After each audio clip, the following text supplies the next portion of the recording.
कथा चैनल में आपका स्वागत है। आज हम सुनने जा रहे हैं बृहस्पतिवार की व्रत कथा। किसी गांव में एक साहूकार रहता था जिसके घर में अन्न, वस्त्र और धन की कोई कमी नहीं थी, परंतु उसकी स्त्री बहुत ही कृपण थी। किसी भिक्षार्थी को कुछ नहीं देती, सारे दिन घर के कामकाज में लगी रहती। एक समय एक साधु महात्मा बृहस्पतिवार के दिन उसके द्वार पर आए और भिक्षा की याचना की। स्त्री उस समय घर का आंगन लीप रही थी।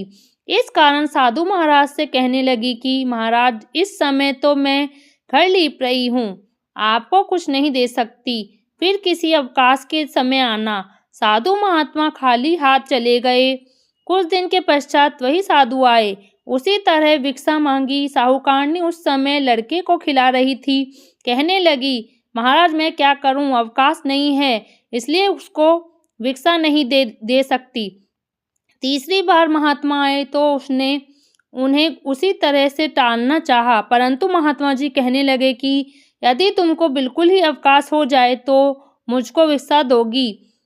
साहूकारनी कहने लगी कि हाँ महाराज, यदि ऐसा हो जाए तो आपकी बड़ी कृपा होगी। साधु महात्मा जी कहने लगे कि अच्छा, मैं एक उपाय बताता हूँ। तुम बृहस्पतिवार को दिन चढ़ने पर उठो और सारे घर में झाड़ू लगाकर कूड़ा एक कोने में जमा करके रख दो। घर में चौका इत्यादि मत लगाओ। फिर स्नान आदि करके घर वालों से कह दो उस दिन सब हजामत अवश्य बनवाएं। रसोई बनाकर चूल्हे के पीछे रखा करो, सामने कभी न रखो। सायंकाल को अंधेरा होने के बाद दीपक जलाया करो तथा बृहस्पतिवार को पीले वस्त्र मत धारण करो, न पीले रंग की चीजों का भोजन करो। यदि ऐसा करोगे तो तुमको घर का कोई काम नहीं करना पड़ेगा।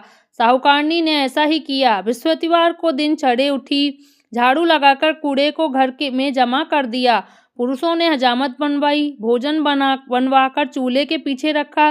वह सब बृहस्पतिवार को ऐसा ही करती रही। अब कुछ काल बाद उसके घर में खाने को दाना नहीं रहा। थोड़े दिनों में महात्मा फिर आए और भिक्षा मांगी, परंतु सेठानी ने कहा, महाराज मेरे घर में खाने को अन्न नहीं है, आपको क्या दे सकती हूँ। तब महात्मा ने कहा कि जब तुम्हारे घर में सब कुछ था तब भी तुम कुछ नहीं देती थी, अब पूरा पूरा अवकाश है तब भी कुछ नहीं दे रही हो, तब तुम क्या चाहती हो वह कहो। तब सेठानी ने हाथ जोड़कर प्रार्थना की, महाराज अब कोई ऐसा उपाय बताओ कि मेरे पहले जैसे धन हो जाए। तब महात्मा जी को दया आई और बोले, बृहस्पतिवार को प्रातःकाल उठकर स्नान आदि से निर्वत हो, घर को गौ के गोबर से लीपो तथा घर के पुरुष हजामत न बनवाएं। भूखों को जल देती रहा करो। ठीक सायंकाल दीपक जलाओ। यदि ऐसा करोगी तो तुम्हारी सब मनोकामनाएं भगवान बृहस्पतिदेव की कृपा से पूर्ण होगी। सेठानी ने ऐसा ही किया और उसके घर में धन धान्य के भंडार भर गए।